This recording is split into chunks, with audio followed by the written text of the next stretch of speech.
the life of Imam Al-Sajjad, peace and salutations be upon him. Inshallah, in the first show, as we have discussed, inshallah we will be looking at the biography of the Imam, but inshallah in 3 different dimensions. For the viewers, you can catch this on demand, inshallah, if you miss any of our previous shows or even these shows. Inshallah, we will try and look at the life of the Imam in depth, and in the next 2 shows we'll also be looking at the dua of Makarim al-Akhlaq and practical lessons that we can take in the 21st century, living in the UK or even living in the West. So inshallah, we will be gaining our knowledge from this dua from Haji Ghulam Abbas Laka. Inshallah, in the first part, we'll try and look at the historical biography of the Imam and what we really know about the Imam. Of course, we know the Imam's father was Imam Al-Hussein alayhi salam. His mother was Shah Zanan, as we know. And we learn a lot about him from Karbala. Inshallah, we'll look at that in the third part. But what do we know about the Imam? How can we introduce the Imam alayhi salam? Bismillahir Rahmanir Rahim. I begin in the name of Allah, the merciful, the compassionate. All praises to Allah, the creator of the universes and the sustainer, the provider of believers and non-believers. And may His choicest blessings be on the seal of His prophets, the last of His messengers, and His holy progeny, and in particular may His incessant blessings ever continue on that illustrious great-grandson of the Holy Prophet, on Imam Al-Sajjad, salawatullahi alayhi. And when we look at the biography of a luminous personality like an Imam, especially Imam al-Abidin alayhi salam, we are confronted with a number of choices as analysts of history. There are many different ways of approaching the history of such a person. Inshallah, we can look at it from 3 different perspectives. You can think of them as lenses by which to look at his history. And whichever lens you look through, you see different things.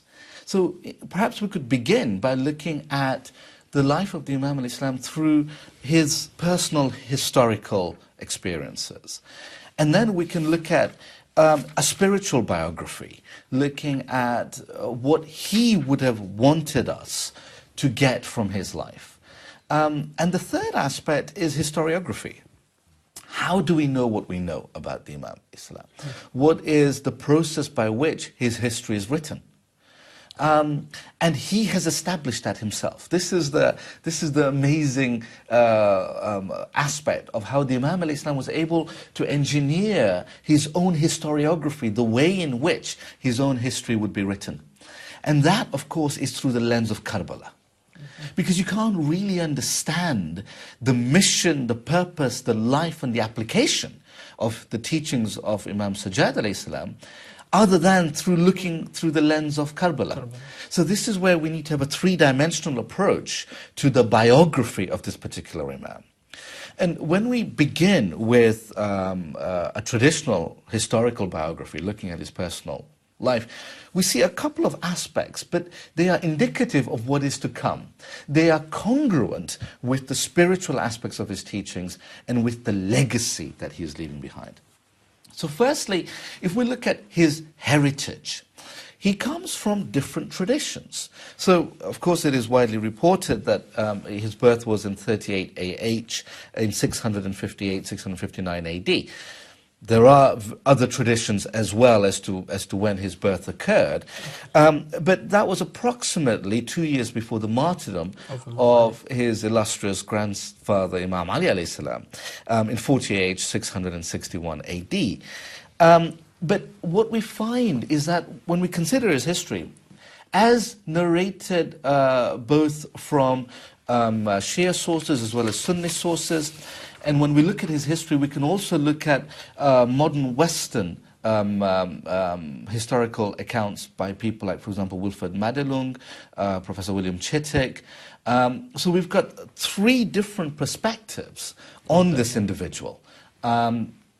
We find that his heritage was both from the best of the Arab tradition through Imam Hussein alayhi salam, but also the best of the Persian tradition, because His mother, Bibi Shahbanu, also having various other names, Shahzahan, as you mentioned, also Sulafa and Ghazala. There are various names attributed to his mother. But what is important, whether we look at Shia sources, for example, Ayana Shia, if we look at, also what Wilfred Madelung, the Western historian, has said, we find that because of her nobility, the way she was treated was very different to other captives from Persia. Because, of course, this was during the time of the Caliphate of Umar, and when the Muslims conquered the Sasanian Persian Empire, the king at the time, Yazdijerd, had several daughters, one of whom was ultimately going to be the mother of Imam Al-Sajjad alayhi salam. Now, when these princesses were brought, and it is said that they were brought to Medina, Umar wanted to have them sold as slaves. But it is narrated from various sources, including Ayana Shia, that Imam Ali alayhi salam said, no, these are ladies of nobility, and exactly, and of high status, and it is fitting for Muslims to treat these ladies of nobility in a noble way, setting the foundation for the akhlaq of how to treat prisoners of war. You don't treat prisoners of war in a blind way. You treat them in a compassionate way. And what Imam Ali alayhi salam was advocating was that these ladies of dignity and nobility should be given a choice of who they marry among the Muslim men, not just sold as slaves. And it is reported that Bibi Shahbanu alayhi salam, if that's the name that we choose to use, yes. Of course, if we use a verse from Shakespeare's Romeo and Juliet, it doesn't matter what name we choose for her, because a rose by any other name would smell just as sweet. What matters is the personality that we are looking at. And this lady, through her own free will, chose to marry Imam Hussein alayhi salam. And this is why one of the titles of Imam Sajjad alayhi salam is Ibn al-Khiyaratain, the son of the two best traditions. The best from the Arab tradition, from the Quraysh of the Arabs, but also the best from the non-Arabs, from the Persian tradition, and also being effectively the grandson of the last Sasanian Persian king. So he was bringing together different traditions. And this idea of bringing together different strands of humanity, it runs through the whole history of Imam Sajjad al-Islam. And this is why it's important to look at his roots, because when we look at the range of his teachings, they are bringing together different dimensions of what it means to be a human being. And this is where also when we look at his own life, and subsequently in adulthood, in the choice of the lady he married, his wife was Bibi Fatima alayhi salam, the daughter of Imam Hassan alayhi salam. And that's really quite important, because he was then bringing together the two strands of Hassanain alayhi salam. Because Imam Bakr alayhi salam then held dual heritage. The heritage from Imam Hussein alayhi salam, from his father's side, exactly, and the heritage of Imam Hassan alayhi salam from his mother's side. Why is that important? Well, we live in 21st century Britain, and one of the questions we are faced with is that when we look at the early traditions about the Mahdi alayhi salam, Ajlan Faraja, may Allah hasten his reappearance, the hadith relating to the Mahdi alayhi salam say in some traditions that he will come from the lineage of Imam Hussein alayhi salam. In other traditions it is said he'll come from the heritage, from the lineage of Imam Hassan alayhi salam. Not a problem. Because the marital choice that Imam Zain al-Abidin alayhi salam made combined the two lineages, so that as a result Imam Mahdi Ajlan Faraja actually is from both lineages. This is why it's important for us to look at who he married and the lineage and the ancestry of Imam Bakr alayhi salam. we, of course, have to consider Karbala, and inshallah we will do that. But just to set in place the structure of his life, he was a young man in Karbala. Karbala around 61 AH, 680 AD. He would have been around 23 years old. But what is remarkable is the presence of mind, the eloquence of the speeches made by the Imam alayhi salam in the most unspeakable circumstances of torture.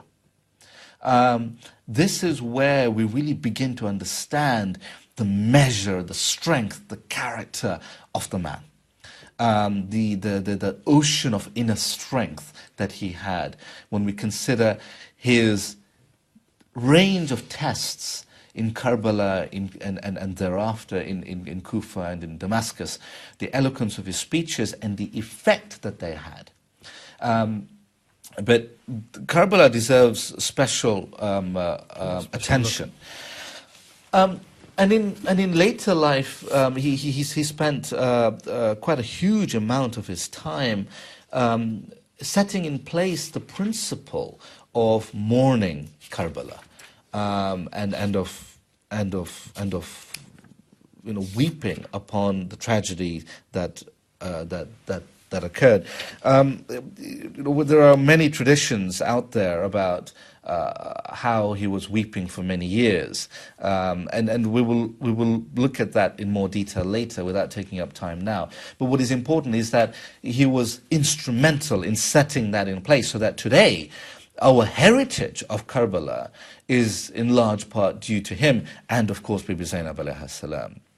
And their relationship is also very important because when we look at the early childhood of Imam Sajjad alayhi salam, we find that, unfortunately, he became an orphan at a very young age because Bibi Sharbanu alayhi salam passed away shortly after childbirth, a very short time afterwards.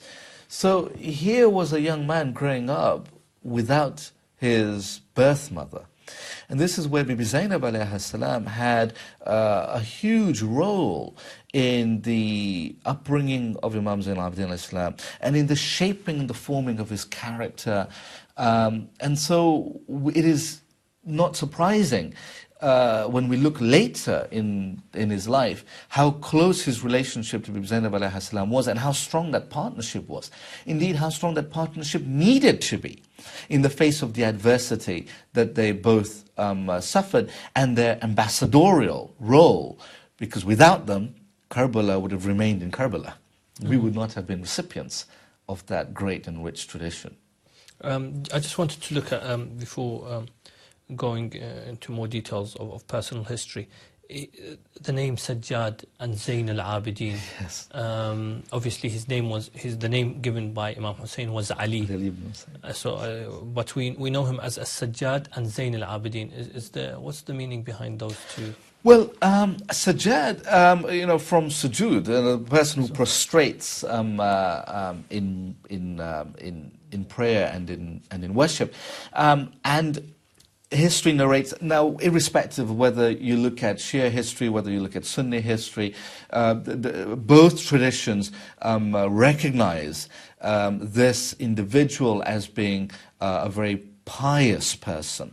And this is where the title of As-Sajjad comes from. In fact, when we look at one of his great legacies, the Sahifa Sajjadiyya, the great prayer manual that we have that we will look at in more detail, inshallah, basically meaning the book of As-Sajjad. So straight away that title tells us a little bit about who he was and how he was regarded at the time. As regards Zainul Abidin, the pinnacle of the worshippers of Allah subhanahu wa ta'ala, what is interesting is that when we look at some of the great titles of the Aimma alayhim salam, they were not given by their followers. Sometimes, unfortunately, the Shia after Ahlulbayt alayhim salam are regarded as being overly emotional and getting a bit carried away sometimes. Well, no. Because when we look at some of the most beautiful titles, they didn't come from the Shia. Because the title Zain al-Abidin is actually attributed to Az-Zuhri, who was the jurist attributed to the Umayyad court in Medina. Jurist, correct. So when we refer to him quite rightly as Zain al-Abidin, this was a title that he earned through the recognition of the people around him at the time, of his knowledge, his piety, and of course in Sunni traditions, he is regarded as being a very reliable transmitter of hadith, from various sources. So this is where we start getting a sense of how the Imam alayhi salam is viewed just through his titles of Zain al-Abidin and al-Sajjad, and from Shia sources, Sunni sources, and of course modern Western readings of the early history of Islam. Just before we go into the break, when we look at the life of Imam Al-Sajjad, you mentioned his worship, his ibadat towards Allah. But that's how we only know him. We don't know of his courage or bravery. Did that exist in the Imam, or because we don't hear of it, what it was not there? Well, the Imam al-Islam personified the attributes that form makarim al-akhlaq, the pinnacle of character. And the courage that he demonstrated in various aspects of his life is a beacon that shines through the centuries and can help illuminate the darkness that we may find in our lives. The courage he demonstrated with the speeches he made in the court of Ubaydullah ibn Ziyad in Kufa, the speeches he made in the court of Yazid in Damascus are great evidence of this. But what is also important is that sometimes he's misunderstood, because his strategy was to shun overt political engagement after Karbala. And so sometimes when people read his history, he's misunderstood as not taking a stand. He did, but his approach to conveying the teachings of the Holy Prophet, peace be upon him and his holy progeny, was to focus upon piety. And that was his vehicle for spreading awareness among the people. So take one example in his history. Even though he didn't actively seek recognition in the political sphere, we have clear evidence from various sources. And this is narrated even by preferred people like Wilfred Madelung in his article about Imam Zain al-Abidin alayhi salam in Encyclopedia Iranica, where the Caliph at the time, Hisham bin Abdul Malik, wanted to perform the pilgrimage, and there were so many people in Mecca that he wasn't actually able to approach the Kaaba. And when Imam Zain al-Abidin alayhi salam approached Masjid al-Haram, the people parted, like the parting of the Red Sea, in terms of the path that was made for him to the Kaaba. And especially Shia sources narrate how Farazdak, the great poet, was inspired to immediately coin verses of poetry describing how the very land, the very ground of Masjid al-Haram, and how the Kaaba knows this luminous personality coming, and how Hajar al-Aswad, the black stone in the Kaaba, proclaims Imam Zain al-Abidin alayhi salam. There have been accounts where Hajar al-Aswad was used to bear testimony to the true imamat of Imam Zain al-Abidin alayhi salam when there was controversy among the people with regard to Muhammad bin Hanafiya. So we need to recognize that the courage and the strength of the Imam alayhi salam was there, but it was manifested in different ways. The political leadership was there, but in a non-overtly political way. It was very subtle. So you need to look with a very analytical lens to be able to see how he led. There are many different modes of leadership. And the Imam al-Islam was the leader of his time. He was the Imam of his time, but the mode of leadership, the mode of engaging with the people that he chose was different.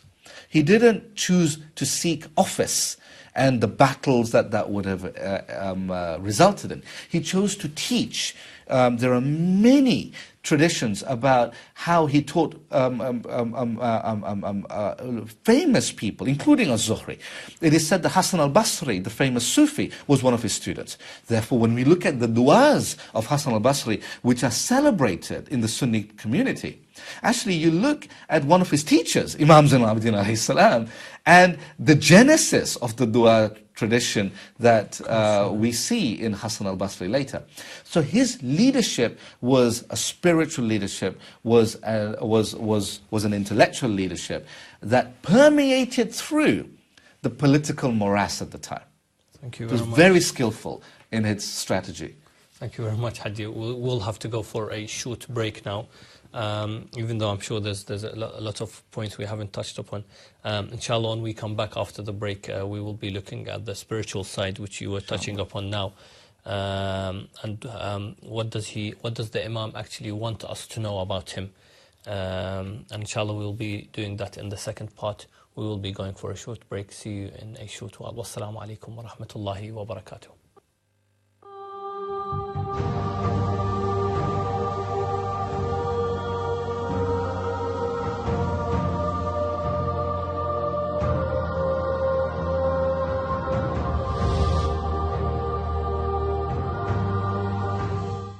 Assalamu alaikum and welcome back to 14 Divine Guides, where we are looking at 3 dimensions to the life of Imam Al-Sajjad alayhi salam. Just before the break we looked at a brief history, just so the viewers can understand that to try and cover every step or try and cover the whole biography of the Imam is somewhat impossible, because it would need infinity number of episodes. What we are trying to do, inshallah, is to take a brief glance at some of the main points that we can take lessons from, inshallah, with Haji Ghulam Abbas. Before I move to Haji Ghulam Abbas on how we know the Imam, or what he wants us to know about him, a beautiful hadith by Imam Al-Sajjad, salamullahi alayhi, peace and salutations be upon him, the grandson of Imam Al-Sajjad. He says about Imam Zayn al-Abidin, none of Ali's children, and he means Ali ibn Abi Talib alayhi salam, none of Ali's children or his family were more like and nearer to him in manner of dress and understanding than Ali ibn al-Husayn. So no one was closer to Imam Ali alayhi salam than Imam Al-Sajjad himself. Imam Zayn al-Abidin was the most similar of all the people of his grandfather Imam Ali, the commander of the faithful, peace be upon him, in worshipping, knowledge, and in all other characteristics. So even in courage and bravery. He was a picture of that great figure who enlightened the world with his knowledge. Subhanallah, a beautiful hadith, and by Imam Al-Sadiq alayhi salam about Imam Al-Sajjad, which leads us to, when we looked at obviously the life of Imam Ali alayhi salam, we looked at his spiritual biography also. Yes. And his, the many nights he would spend worshipping Allah. And this again, the question is, what does the Imam want us to know about him through his life? This is a key aspect of analyzing the biography of an Imam. So as we were discussing a few moments ago, when we look at the biography of a person like Imam Zayn al-Abidin, of course we can spend a lifetime on it, and it is impossible to do anywhere near justice to such an inordinately large task. But one of the things we find is that when we look at his personal biography, we straight away are led to his spiritual biography. So in terms of, if we begin with what we know about him, it automatically leads us to what does he want to know about ourselves. That's the key of his life. that the legacy that he has left behind through the teachings of Sayf al-Sajjadiyya, the book of du'as, of prayers, of supplications, he is encouraging us through his own history to become historians of our own selves, to understand ourselves. And we will look at that in greater detail later, inshallah. But this aspect of recognizing that humanity is connected, there are fundamental aspects of being a human being. Those fundamental aspects are akhlaq. And it's these aspects of akhlaq that really make the Imam al-Islam stand out in terms of his spiritual biography, the legacy and the heritage that he has left behind for us. Now, why is that relevant for us today? When we look at his history, how is our examination of his history different to previous generations? Well, one of the things we find when we look at his spiritual biography is that, of course, each generation, and this is a principle of historical analysis, each generation looking back at history looks through its own lens. And this is where we need to be really careful about historical anachronism, retrospectively reading back into history something that didn't really exist there. Not so when it comes to Imam Al-Abidin alayhi salam in his teachings about akhlaq and his teachings about relating to Allah subhanahu wa ta'ala, because he really gives us a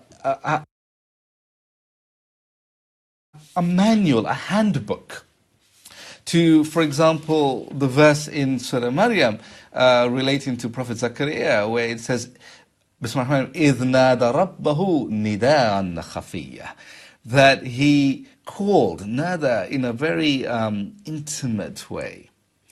And he called upon his beloved in a way that was able to open his heart to Allah subhanahu wa ta'ala.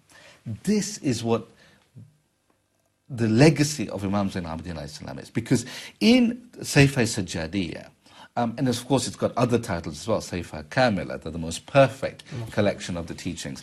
And when you look at the history of the Sayf al-Sajjadiyya, you see all sorts of different aspects of the versions of the Sahifa that are out there, and how the title Al-Kamila was given to the rendering of the text as we have it now, to differentiate it from other versions of the Sahifa.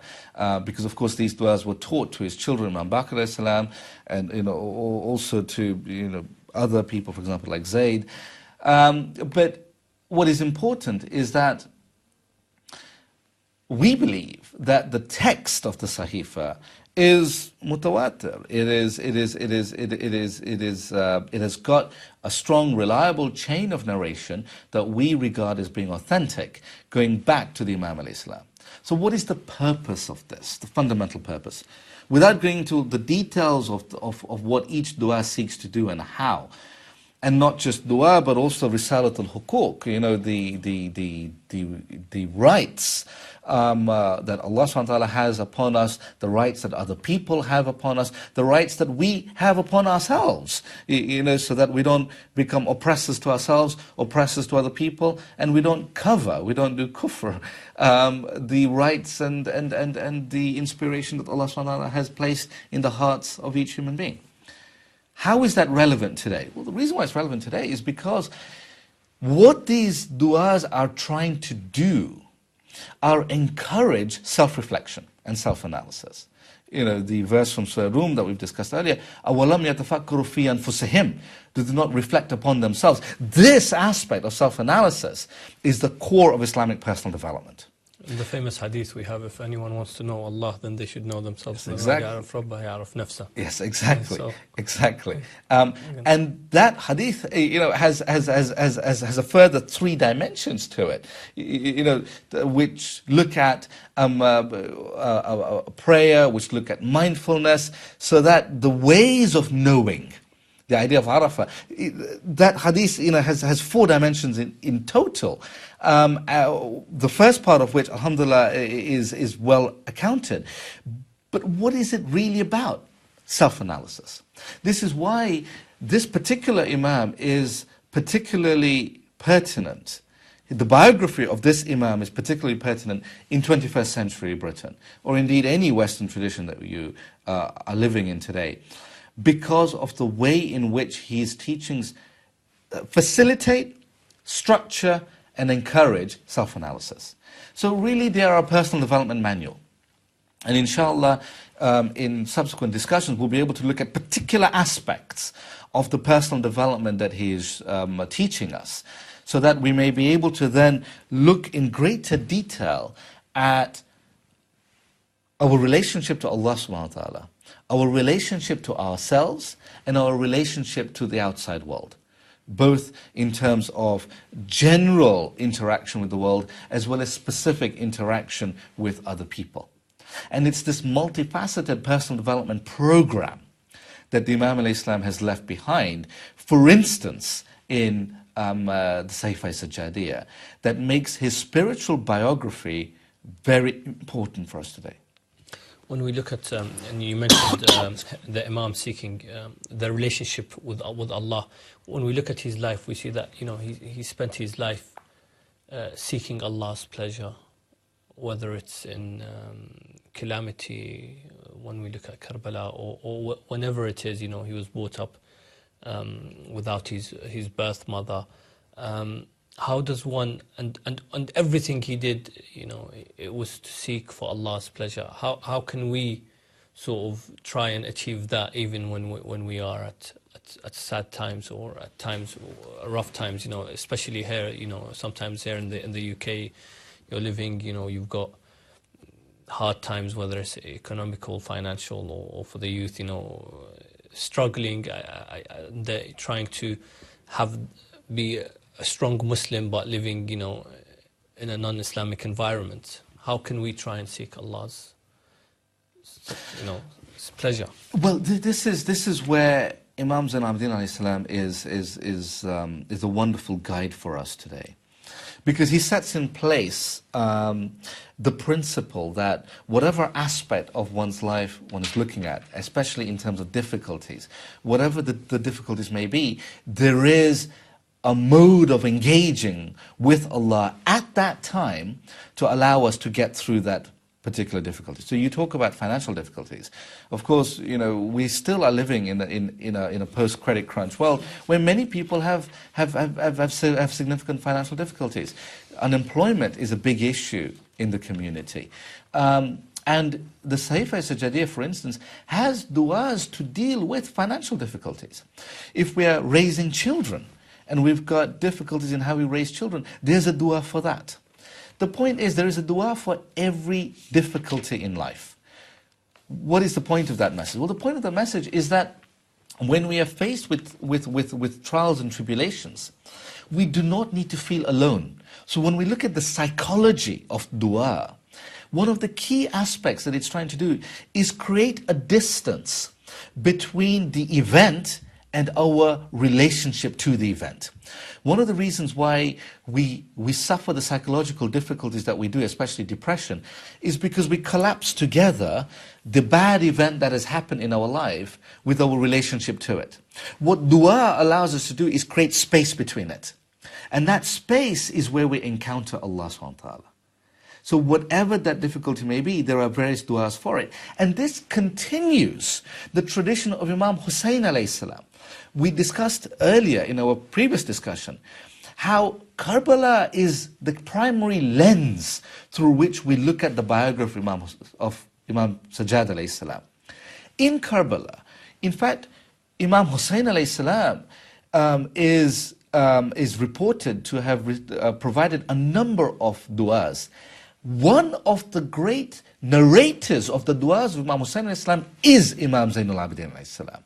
For instance, the dua that he quotes on the night of Ashura, where Imam al-Abidin narrates a dua from Imam Hussein about time, and how the Imam looks at the sky and he says how time is a fickle friend, because time will not be satisfied with his substitute. Basically, that that the passage of history will require his own sacrifice. And Imam Zain al-Abidin alayhi salam narrates how Imam Hussain alayhi salam was praying to Allah subhanahu wa ta'ala, how his tawakkul, his trust in Allah through that time was inspiring to Imam Zain al-Abidin alayhi salam. And he narrates how he was moved to tears listening to the dua of his father. So the way we apply it today is first and foremost a recognition that we are not alone. That when we are going through difficulty, whatever that difficulty may be, there is an invitation through that adversity to deepen our connection with Allah. Secondly, that we have been given tools for how to do it. So not only that we should, but that how is also very important. And when we look at that how, that mechanism, the key aspect of that mechanism is our own self-analysis. To be able to analyze how we may have been instrumental in that event coming about. And if we have had nothing to do with that event coming about, that may be difficult for us, we can at least find strength and courage to be able to have the patience and perseverance to move through that difficulty that we are facing. And inshallah, in subsequent discussions, we'll be able to look at specific verses and detailed commentaries on those specific verses. One of the things that we find when we look at the history of Imam Zain al-Abidin alayhi salam is that his spiritual biography is so rich that it has inspired generations of commentators. If we look at just one aspect, if we look at the Sayfa Sajadiyya, we find when you analyze the commentary tradition of Sayfa Sajadiyya, it's amazing. One of the earliest commentaries we have from Sayyid Muhammad ibn Idris al-Hilli, who was about 50 years ahead of the famous Allama Hilli. He was his uncle.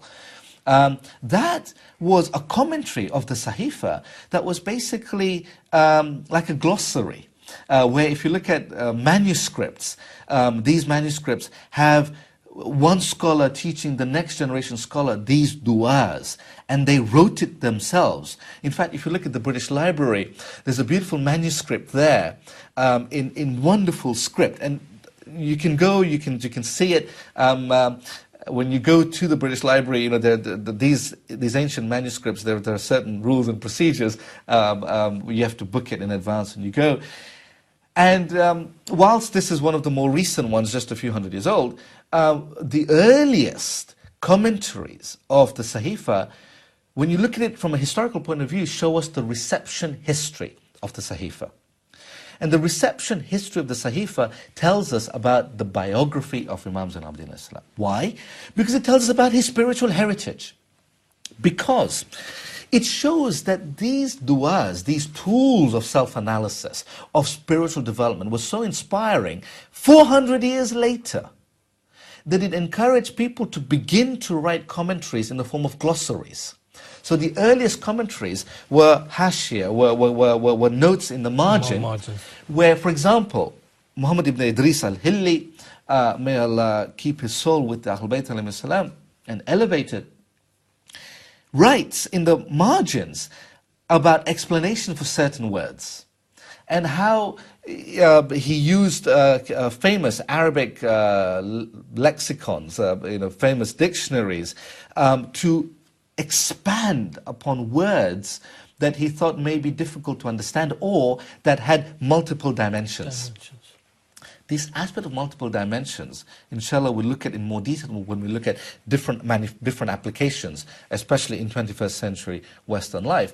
But as a principle from the biography of the Imam Islam, one of the things we find was the mastery he had over literature, such that, like any great poet, except he was more than a poet, he was a spiritual master of literature. With 3 words, he could write an entire thesis on a concept of personal development. And this is why when you look at the commentaries of the Sahifa, for example, in the earliest sense, like Al-Hilli's, looking at glossaries, and then Kafami's commentary, which came a couple of hundred years later, drawing upon Al-Hilli's and expanding from just a few words, about 600 odd words. That was the whole commentary of the Sayfa Sajjadiyya, to then later traditions, centuries later, to Sayyid Ali Khan, Madani Shirazi, writing over 10 volumes of commentary on Sayfa Sajjadiyya, to more recent modern commentaries by saying, for example, Sayyid Muhammad Taqi Falsafi, who wrote 3 volumes in Persian just on Dua Makarim al-Akhlaq. So you can see how the commentary tradition of the Sahifa gives us an insight into the spiritual biography of Imam Zain al-Abidin alayhi salam, because the reception history of his teachings, how his du'as were received over the generations, especially after the Safavid period, when the Sahifa Sajjadiyya was translated into Persian, and how the scholarship of the Sahifa was really supported. You then see a proliferation of the commentary tradition, and you then can identify how scholars began to zoom in on particular aspects of the Sahifa. And Dua Makarim al-Akhlaq is a great example of that, especially as a set of teachings that we may use today. To summarize, how we use them is firstly to recognize that whatever the difficulty we may be in, we have help from Allah subhanahu wa ta'ala. Whether it is the approaching army of Umar Asad, the accursed on the day of Ashura, that Imam Zain al-Abidin Islam, discusses the dua of Imam Hussain alayhi salam, whether it is the over 50 different aspects of life that Sayfa Sajjadiyya talks about, and thirdly, having brought Allah subhanahu wa ta'ala into the equation of our life, how then we can use that to understand ourselves and our role in what is happening. So that we're not just passive recipients, but we're actively engaged in writing the story of our lives. Thank you very much, Haji. Quite fascinating. We can learn so much from the Imam, even though I think sometimes the Imam's knowledge is somewhat oppressed, because we don't look, or we don't gain as much as we can from it, because we just remember him through the legacy of Karbala, which inshallah we will do in the third part. But we forget that he spent many years doing the Risalat al-Huquq and all these beautiful du'as that I think we should try at least maybe read 1 page a week. I wouldn't say a day. Let's say 1 page a week from these du'as, not just have them just for Ramadan. Inshallah, we have come to to the end of the second part. Inshallah, we will be now going for a short break. After the break, we will look at the Imam's life through the lens, as Haji Ghulam mentioned. We are trying to look at through the Imam's life through 3 different lenses, and inshallah, we will be looking at the Imam's life through the lens of Ashura and the legacy of Karbala. We are going for a short break. See you in a short while. Wassalamu alaikum wa rahmatullahi wa barakatuh.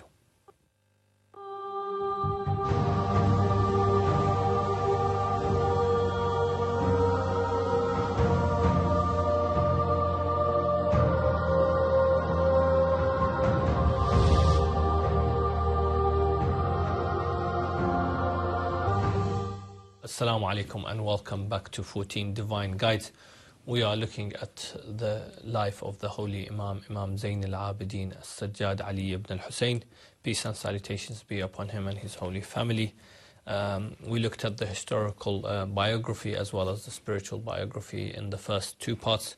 And inshallah, we will try and look at the life of the Imam through the legacy of Karbala. First of all, the obvious question that arises is, how come the Imam did not participate in the war, in the battle on the day of Ashura? Well, first and foremost, when we begin this discussion at the beginning, with Bismillahir Rahmanir Rahim, we understand straight away that if we begin this discussion in the name of Allah, the most merciful, then we look through the lens of mercy, and the most compassionate, we look through the lens of compassion. Why am I talking about looking through lenses? Because we're talking about historiography. We're talking about how we know what we know about history.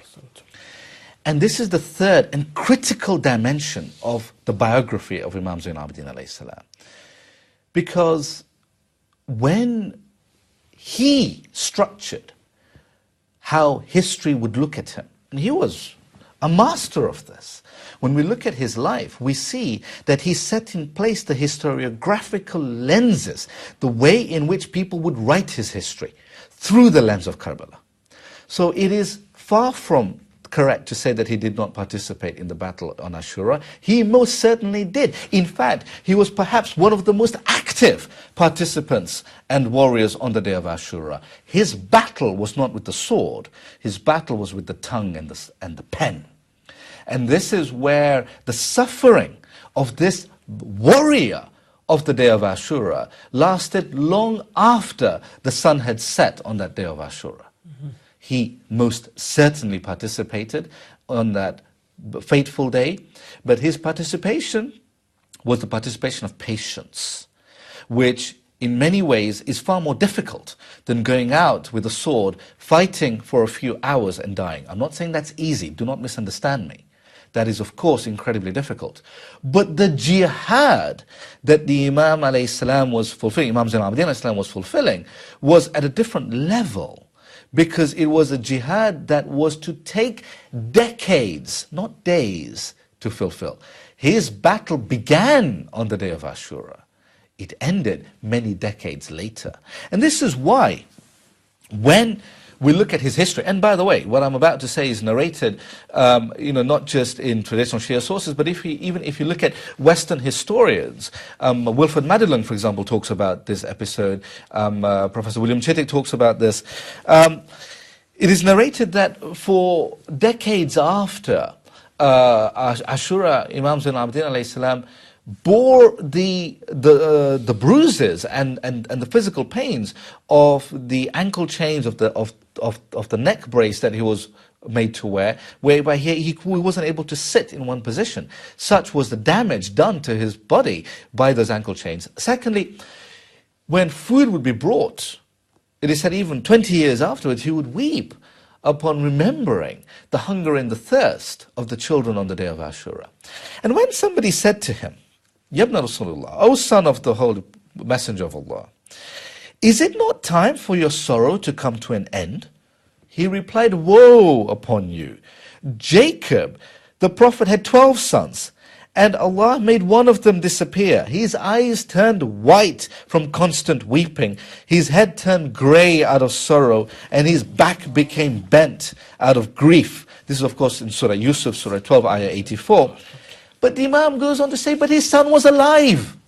I witnessed on the day of Ashura the murder of my father, my uncle, my brothers. 17 members of my family were slaughtered. Over 70 companions were martyred on that day. How is it that my sorrow can come to an end when you put it in the context of the sorrow of Yaqub with regard to Hazrat Yusuf? So he had a historical sense of grief. We cannot really understand the history of Imam Zain al-Abidin alayhi salam without understanding what his principle of history was, which was that history is to be laid down as a recurring, refreshing idea. This principle that we have, Kullu yawmin Ashura, every day is Ashura, Kullu ardhin Karbala, is not just poetic phrases to embolden the masses from a political point of view. No. For the Imam alayhi salam, this principle is a spiritual reality. Because he was able to show for decades afterwards, no matter where he was, whether it was in Kufa, in Damascus, in Medina, that the reality, the spiritual reality of Karbala lives on. So what is that? How can we, sitting in 21st century Britain, recognize the reality of Karbala in our lives today? Firstly, it is a question of understanding what is going on in our lives. What is actually happening? The extent to which we are actually driving, or whether others are driving our lives for us. Other forces, the forces of Walid, the forces of Marwan bin Hakam, the forces of Yazid, the forces of Ibn Sa'd. Excuse me. So that when we look and analyze, it's a call to analysis. A person who really engages with the history of Karbala has to be an analyst. Because it is a call to analysis, to analyze the reality of our lives today in terms of how the events that are shaping our lives were brought to bear. So understanding politics, understanding sociology, understanding how sociological forces are working and changing so that we're aware. That awareness is a key aspect of anyone who really engages with the history of Karbala. So we cannot be like ostriches, burying our head in the sand. No. To really understand the message of the history of Imam al-Abidin Islam is to be an analyst, a social analyst, in the time, the country, the environment, the context that we live in. Secondly, it's to understand how we engage with that. Because how we engage with it has multiple ramifications. It says a lot about who we are. Not what is happening to us, but who we are. Excuse me. This is where when we look at the history of Karbala and the events following Karbala, we get a lens to look at who the Imam was. Sometimes he is unfortunately subject to vicious misunderstanding by saying, oh, he didn't fight, he wasn't as brave as the others. Astaghfirullah. May Allah save us from this grave injustice to the Imam al-Islam, because his valor was unsurpassed. Consider just a few examples of history. Point number one. In Kufa, immediately after Karbala, remember he had been dragged in from a deep state of sickness, having to walk barefoot with chains and with a collar where the thorns were on the inside, dragged into the court of Ubaydullah ibn Ziyad, where he, with his great power and all the forces around him, was then trying to humiliate this young man. Remember, he was only in his early 20s. Let's put it into context. But as we look at the history of the Ahlulbayt TV, throughout all the 14, we know age is not an issue.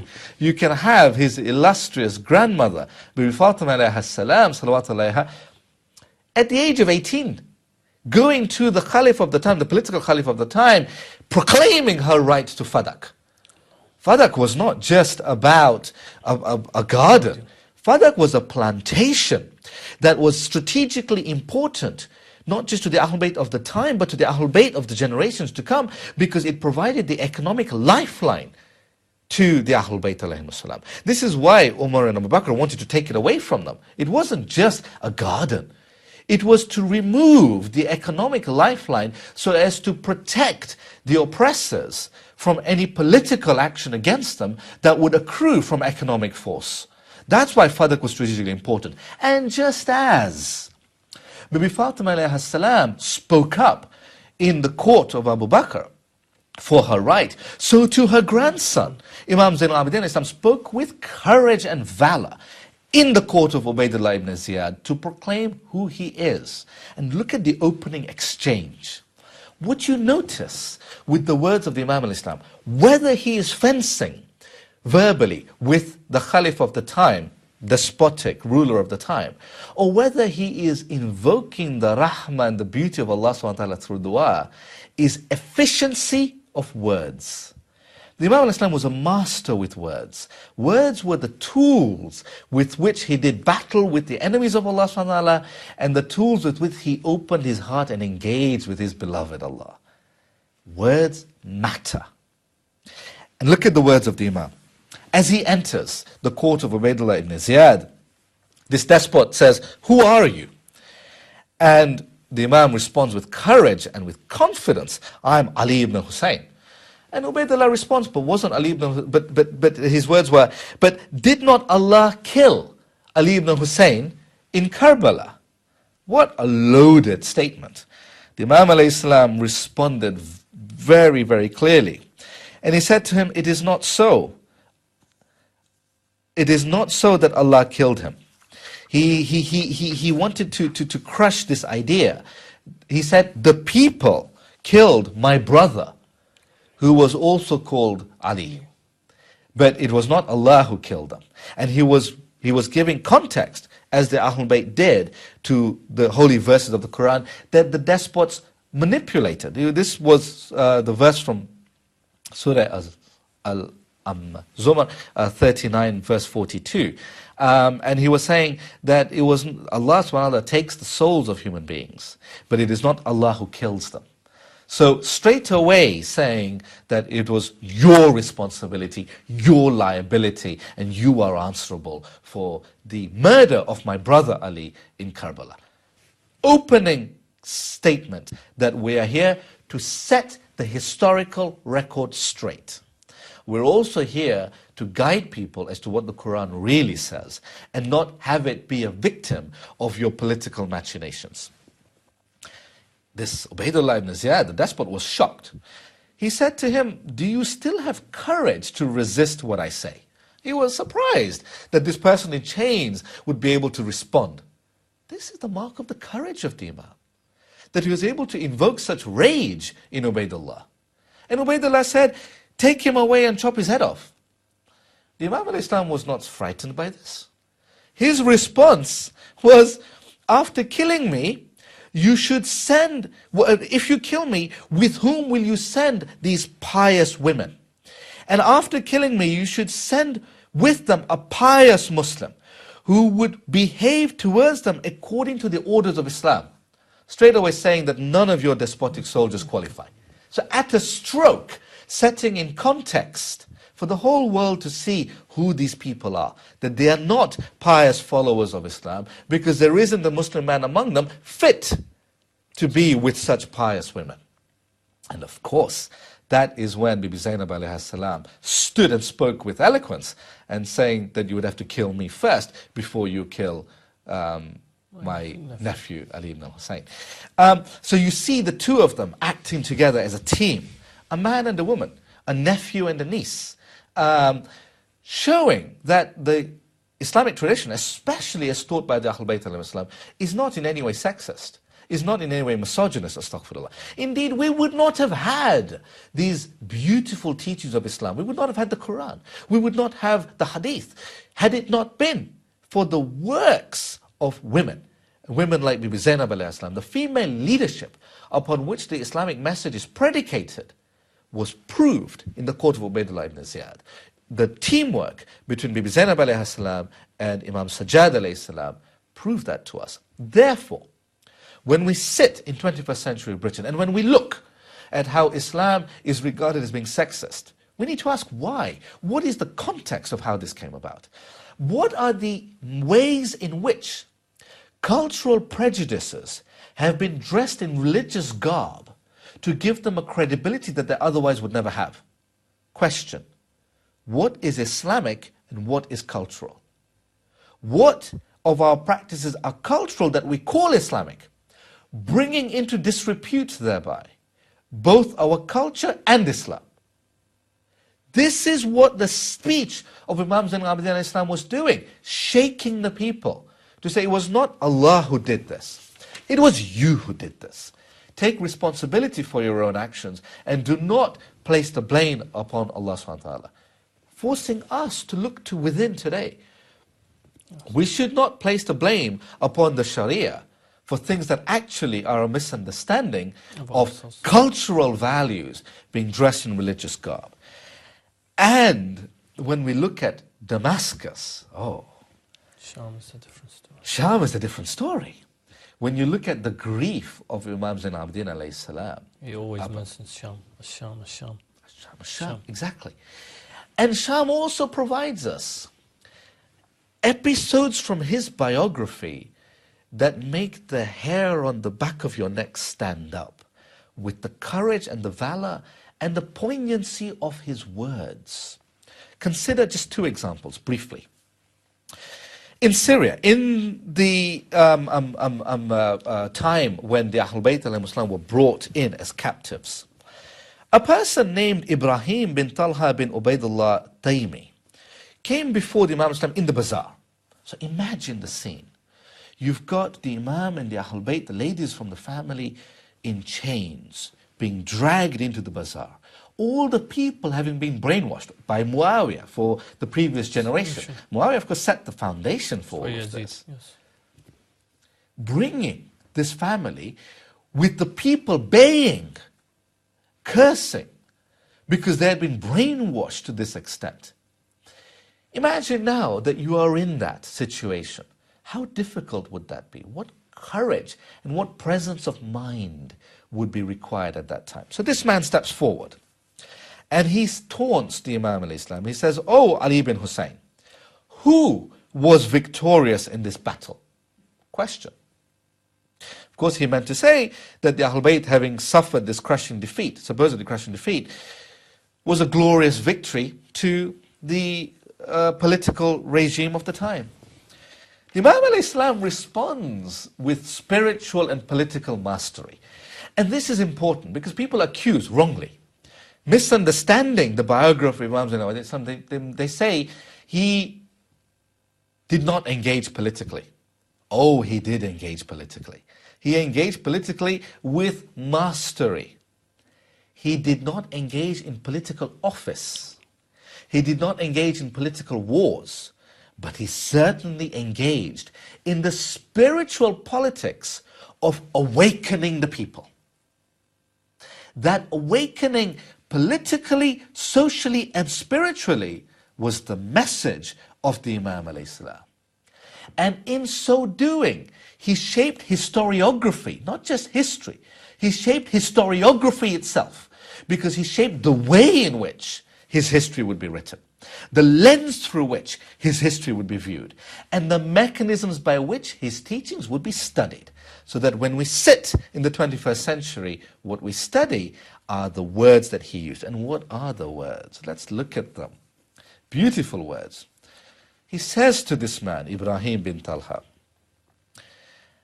now that the time for prayer is approaching, focusing on salah, just as Imam Hussein al-Islam did on that day of Ashura, even though arrows were rained down upon him as he prayed. What kind of Muslims were these? How can it be that today, on that day in Damascus, this person says that Allah caused this? How can it be that Allah would do this to people who are praying to Him? This was not Allah. This was their liability, squarely. The Imam al-Islam responds to this man saying, now that the time for prayers are approaching, you should recite the azan and the iqamah, so that you may come to know and understand clearly who has been victorious. Of course, what the Imam was saying was that when you recite the azan, what is it that you say after bearing witness that there is only one Allah? You say, Ashhadu anna Muhammadan Rasulullah.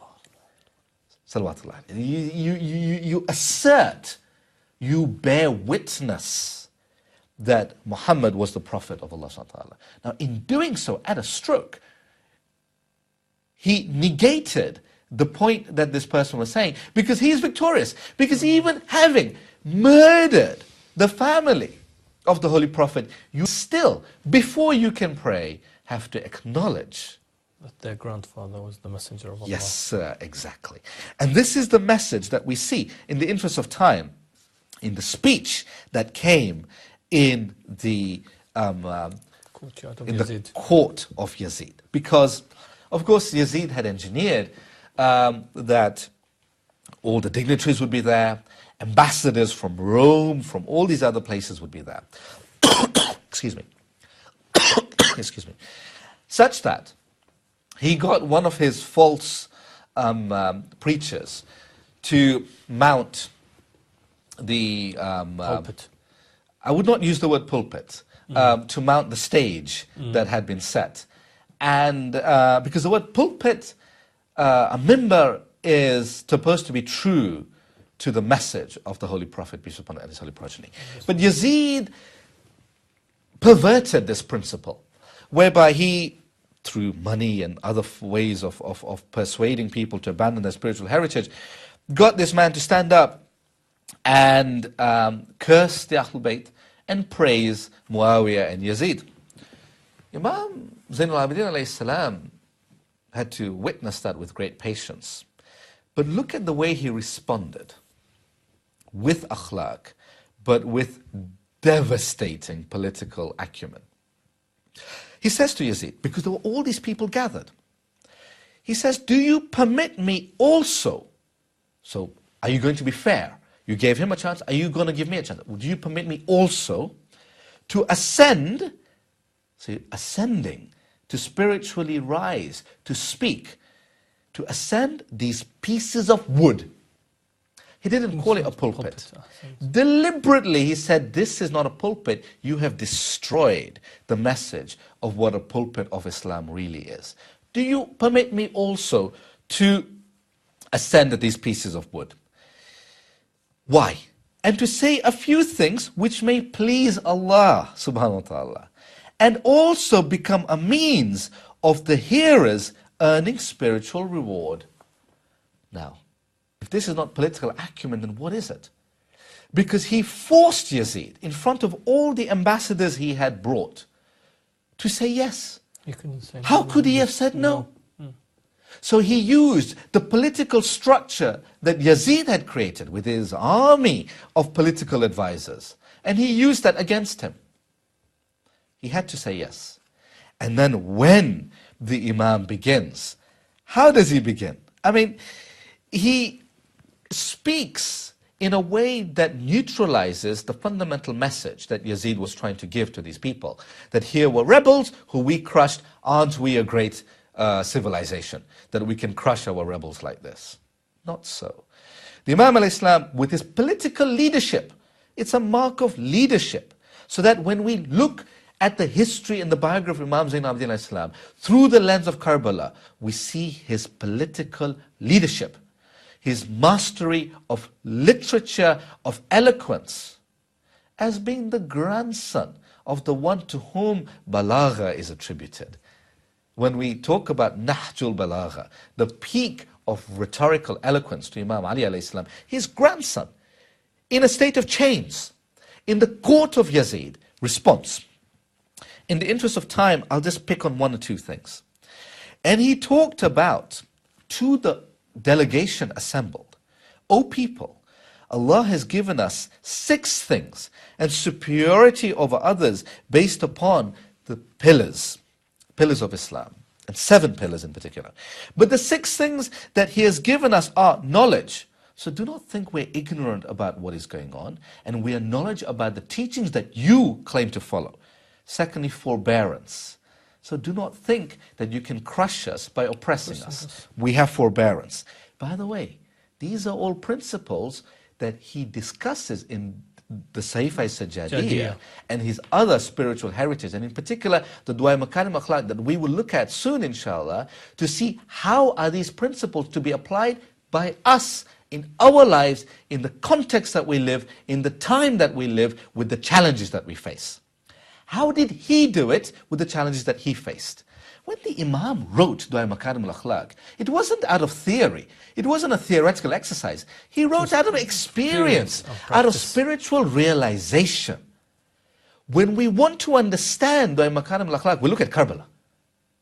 And when we look at the history and the biography of Imam Zain al-Abidin al-Islam, we see each verse of Dua Makarim al-Akhlaq demonstrated, of this text of personal development implemented.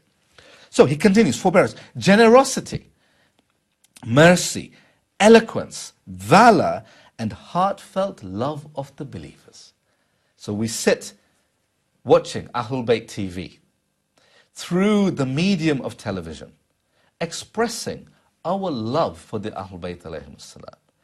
And let us pray that Allah subhanahu wa ta'ala, through His love of the Ahlulbayt alayhim salam, keeps this channel and the mechanisms for remembering the teachings of the Ahlulbayt alayhim salam strong, despite the modern day Yazids seeking to challenge and undermine the purity of the message of the Ahlulbayt alayhim salam.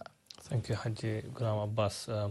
May Allah bless you. We have actually come to the end of the episode. Inshallah, maybe in the next episode, we can maybe continue just maybe the first few minutes on the sermon of Imam Al-Sajjad before looking at Dua Makarim al-Akhlaq, as you said, to understand dua, makarim al-akhlaq, you have to look at Karbala and Sham, obviously, and the beautiful sermon by the Imam. But sadly, we have come to the end of the show.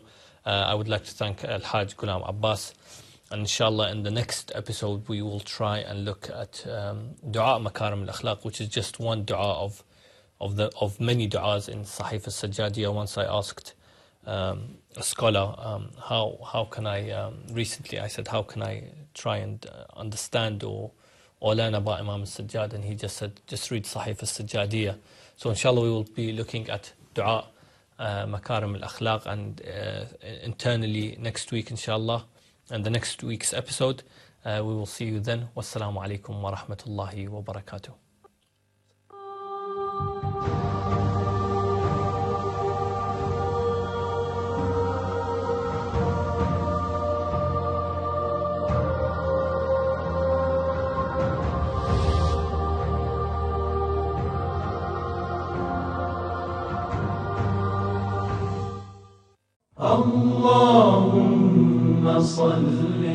Ahlulbayt TV, the holy household for every household.